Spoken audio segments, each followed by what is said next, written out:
Hi.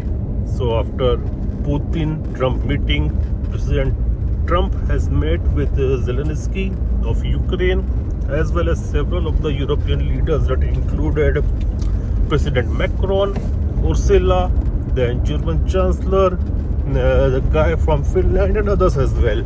And now what next? And to my analysis, it looks like President Trump has already agreed upon most of the terms that Putin was talking about since the beginning of this war. And that included no entry of Ukraine into NATO, and also about territories. Though about territories, he is not talking clearly. He is talking about Crimea and stuff like that.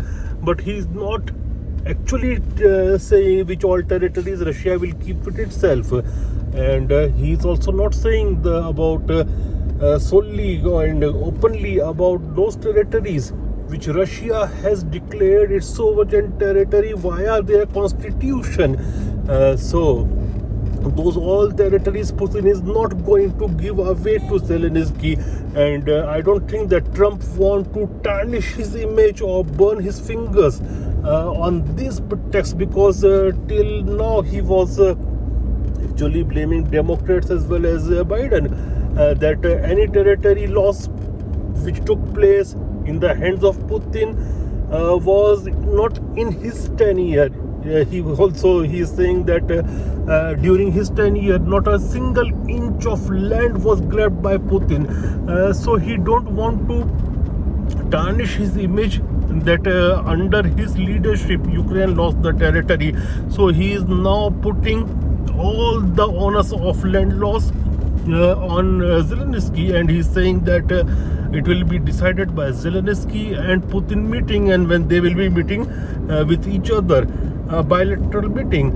Now I think that in that bilateral meeting, if it happens, because till now Russia has not said anything about it, but yes, President Trump had a phone call with Putin in mid of the meeting, and I think he must have discussed all those things with President Putin. So if that meeting takes place, I think Putin is going to eat up Zelensky, because without Trump in that meeting, Zelensky has really no power on Putin, and Putin will put on all his demands very openly.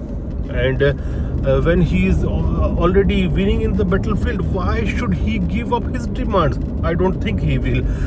But there was one more thing as well. That was the security guarantees to Ukraine. And as far as that is concerned, it is a direct no to Ukraine in the entry of NATO.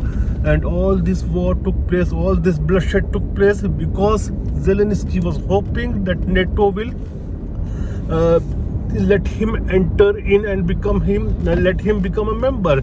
Now Trump has openly said no to entry of Ukraine in NATO, but there is a talk of some kind of guarantee, security guarantee to Ukraine, and I think that is possible, and I think that Putin is also comfortable with that arrangement until and unless there is the element of NATO. So it can happen like some kind of agreement which is like in case of South Korea and United States, Philippines and United States, Saudi Arabia and United States, or Japan and United States. Plus there will be some talk about European Union's entry to Ukraine, but I don't think that it is going to happen so soon, because it is a war-torn country. The economy is already collapsed, and I don't think that EU will give an easy entry to Ukraine, but I think that they will pave the way for future. As far as other developments are concerned, I did not find anybody from Asia, any representative from Asia, be it from India or China or Saudi Arabia or Japan. Any of the major powers or stakeholders of Asia was not present over there in that meeting. But whenever a meeting takes place for Asia, always you will find Europeans sitting there. But when there is a meeting deciding the future of Europe.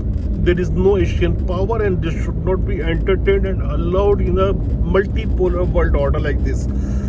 Plus, as far as that meeting of Zelensky and President Putin is concerned, I am not sure that it is going to take place or not, and it's very much possible that on the 11th hour, President Putin might send somebody like his foreign minister Sergei Lavrov for a meeting. Let's see what happens.